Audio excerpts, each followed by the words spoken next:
Hello friends, welcome back to my channel. Friends, तर आज मी दाखवणार आहे कोकणामध्ये उन्हाळ्यात बनल्या जाणाऱ्या काही रेसिपीज, काही पदार्थ जे आपल्याला उन्हाळ्यातच करता येतात.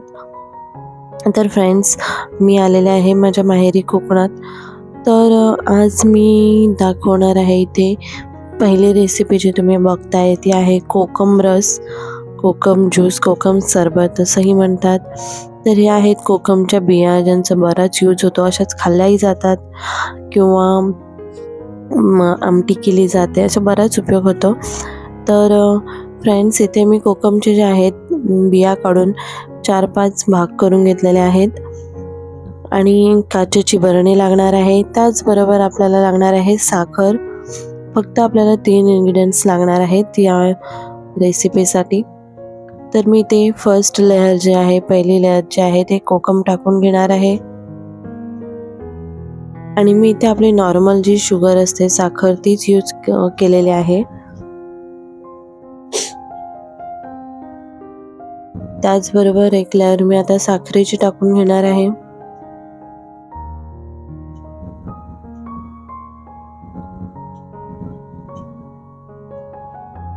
साखर आपल्याला थोडी सर्वीकडे पसरवून घ्यायची आहे. गॅप असते, त्या गॅपमधून साखर जी आहे ते खाली निघून जाते. यानंतर आपल्याला पुन्हा सेकंड लेयर जी आहे कोकमची टाकून घ्यायची आहे. मी ते जास्त तुकडे बारीक केलेले आहेत, जास्त मोठे ठेवलेले नाही आहेत, जेणेकरून ते लवकर रस निघून यावं. तर पुन्हा इथे मी 1.5 वाटी जे आहे साखर टाकून घेतलेले आहे.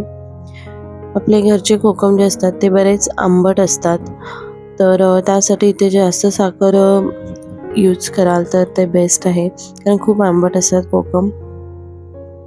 त्याचबरोबर मी बरणी जी आहे ती पूर्ण भरून घेतलेली आहे आणि साखर टाकून घेतलेले आहे.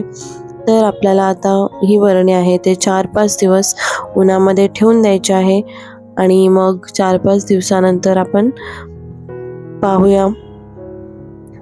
तर आणि बाकीचे जे उरलेले कोकम आहेत तर त्याची मी उसरी करून घेणार आहे.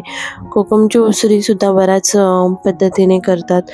एकतर डायरेक्ट सुकवतात असे पीस, किंवा रसमध्ये डीप करून पुन्हा, तर असे त्याची रेसिपी पुन्हा कधीतरी सांगेन फ्रेंड्स.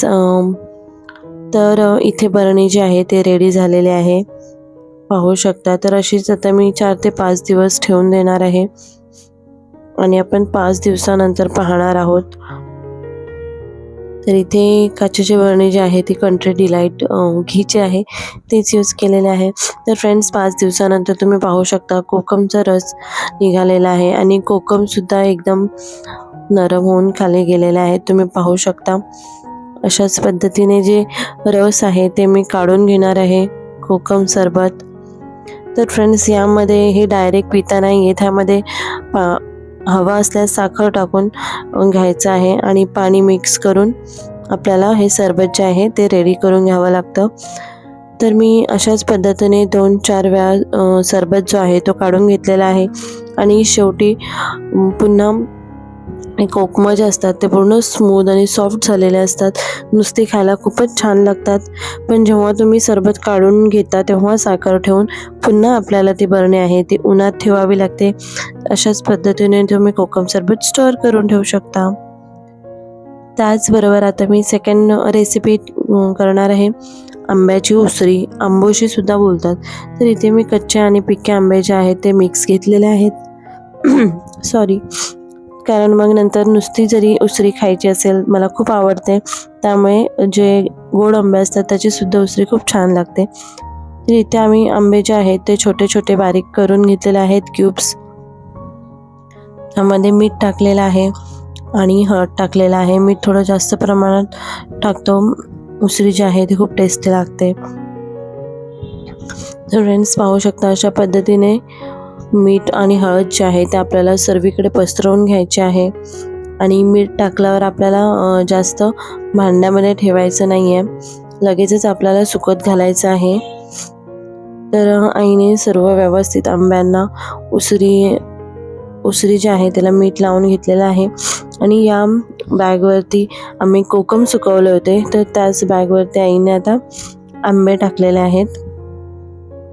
जस्ट आम्ही कोकम काढले आणि आंबे टाकलेले आहेत आणि अशा पद्धतीने पसरवून ठेवलेले आहेत. पातळ पातळ करून ठेवलेले आहेत बाजूबाजूला, कारण ते लवकरात लवकर सुकावे याकरता.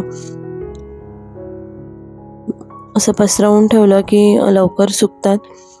अगदी 2 ते 3 दिवसामध्ये उसळी चांगली सुकून जाते, कारण उन्हाळ्यामध्ये ऊन खूपच असतं कोकणात. तर फ्रेंड्स, मध्ये 2-3 दिवसाची मी व्हिडिओ काढली होती, पण आता मिळत नाही आहे. तर मी पाहू शकता रेडी झालेली उसळी दाखवते.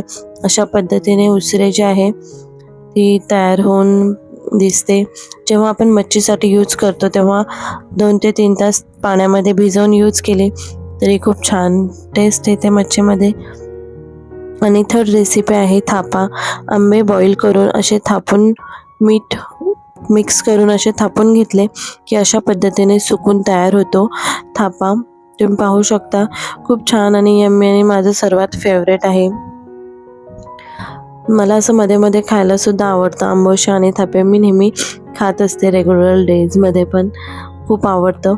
जास्त मीठ टाकायचं थोडंफार आंब्यामध्ये आणि व्यवस्थित सुकवून घेतलं की अशा पद्धतीने क्यूब करायचे. खूप छान दिसतं, छान वाटतं. पाहू शकता अशा पद्धतीने थापा आहे तो सुद्धा रेडी आहे. तर आम्ही जेव्हा उन्हाळ्यात जातो आईकडे तेव्हा आई आंबे, कोकमची उसळी, आंब्याची उसळी, थापे तर अशा पद्धतीने तयार करून सर्वांना वेगवेगळ्या पुड्या बांधून आम्हा सर्वांना देत असते. Thank you I. लव्ह यू आई. तर फ्रेंड्स, तुम्हाला माझ्या रेसिपी आवडली असतील कोकणकर, प्लीज लाईक करा, कमेंट करा, शेअर करा आणि माझ्या चॅनलला सबस्क्राईब